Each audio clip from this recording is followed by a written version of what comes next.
turn to a simple instance of what human rights under the rule of law means, the right to bail.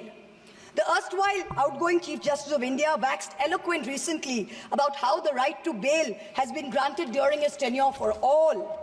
A range of under-trials, from A to Arnab to Z for Zubair. His alphabet, unfortunately, seems abbreviated because it did not include G for Gulfisha Fatima, didn't include H for Hani Babu, didn't include K for Khalid Safi, didn't include S for Sharjul Imam, and U for Umar Khalid, and countless others. The former Chief Justice made it a point to say that the Supreme Court is not meant to act like the political opposition.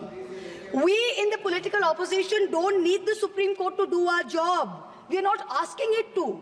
But what troubles us is that some members of the higher judiciary appear to be doing their best to compromise the independence and integrity of our constitutional courts. I do not think that the framers of our constitution ever imagined a scenario where judges would rely on private conversations with God to write judgments, rather than on objective logic, on reasoning, and on the law and the Constitution.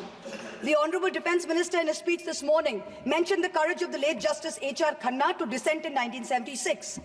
May I remind everyone that Justice Khanna lived for 32 years after 1976 under a largely Congress regime, long enough to write his autobiography, which the minister quoted from.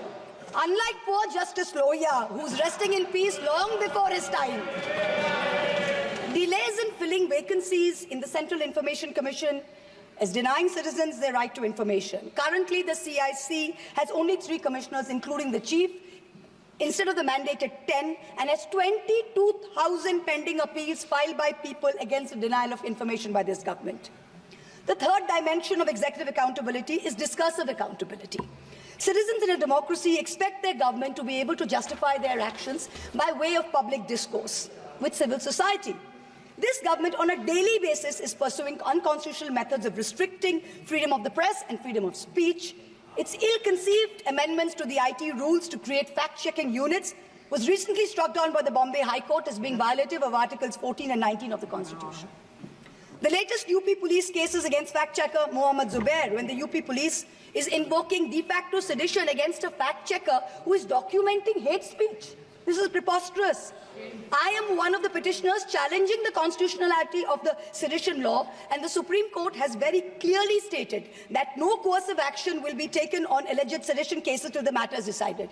Yet the government doesn't stop.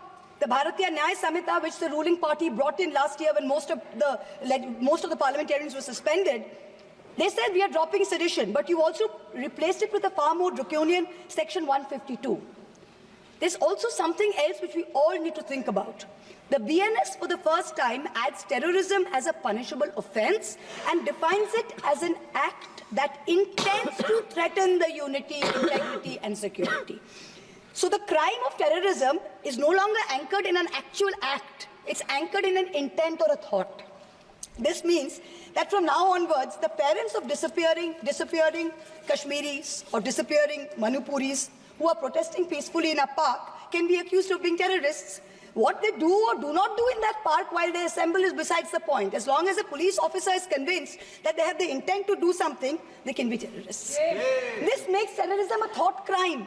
Madam Chairperson, this is closer to the letter and spirit of the dystopian reality in George Orwell's 1984 than it is to the Constitution of India. Let me turn to how the policy of 1,000 cuts has damaged our institutions. Institutions like the Enforcement Directorate and the CBI have turned into extortionist departments for the government. 14 political parties approached the Supreme Court against the coercive criminal actions of these 2 agencies. 95% of cases by these 2 agencies are against opposition politicians. Since 2014, 25 opposition leaders facing corruption have crossed over to the BJP. 23 of them have got reprieves. 3 cases are closed. 20 cases are stalled. For years, the CBI was used to put pressure on NDTV and its promoters via a bogus case. Now that the channel's been captured, it's been sanitized, CBI says that there was never any case to start with. Airports and large infrastructure have been captured by crony capitalists by similar misuse of the ED and the CBI. In a cooked-up case against me, the CBI is wasting precious time and resources looking for a scarf and lipstick that a friend gifted me. These actions have cost India the first ever human rights violation by the Inter-Parliamentary Union in Geneva, the global body governing all national legislatures. After the abrogation of Article 370, there has been a flagrant crackdown of the constitutional rights of the people of Kashmir. Free speech and movement have been hampered. Passports cancelled without any pending cases. Never heard of it. Manipur, an integral part of the Union of India, seems to have a complete breakdown of constitutional machinery. The failure of governance is stark. The Union government under Article 355 of the Constitution is obligated to assist states in the maintenance of law and order. In May 2024, in the Supreme Court, Solicitor General stood up and said the violence is subsiding. Yet, horrifying incidents are happening every day. I petitioned the Supreme Court in the Manipur violence case. Senior Advocate Indira Jaisingh appeared for me. An expert committee was set up. But then after 27 or more hearings, there is no relief, there is no justice yet. Time constraints don't allow a more in-depth analysis, but it is crystal clear that this political executive for the past 10 years has systematically eroded democracy. It failed spectacularly on all three tests of constitutional accountability laid out by Professor Khaitan. Our constitution is bleeding from 1,000 cuts. Samvidhan khatre mein zarur hai. The need of this hour is to ensure that the idea of India survives in its purest form. This burden is heavier on some of us than on others. The judiciary and the media have a far greater responsibility in protecting our constitution than to normal citizens. History will not be kind to you, your lords and ladyships, if you falter. To every Chief Justice of India, past and present, I say this: yours is not to worry about your personal legacy. Yours is not to take directions from God. Yours is not to have a private family function turned into a televised circus with the political executive. The Constitution is your only God. The Constitution should be the only Atithi who should be in your home as your Deva. Attention-seeking divas do not leave legacies. Upholders and protectors of our basic sovereign rights will only be remembered. To the media, I say, you play a huge role in guaranteeing our democracy's survival. Live up to it. To taking a few liberties with Faiz Ahmed Faiz's immortal words, let me tell you. Sab taaj uchhale jayenge, sab takht giraye jayenge.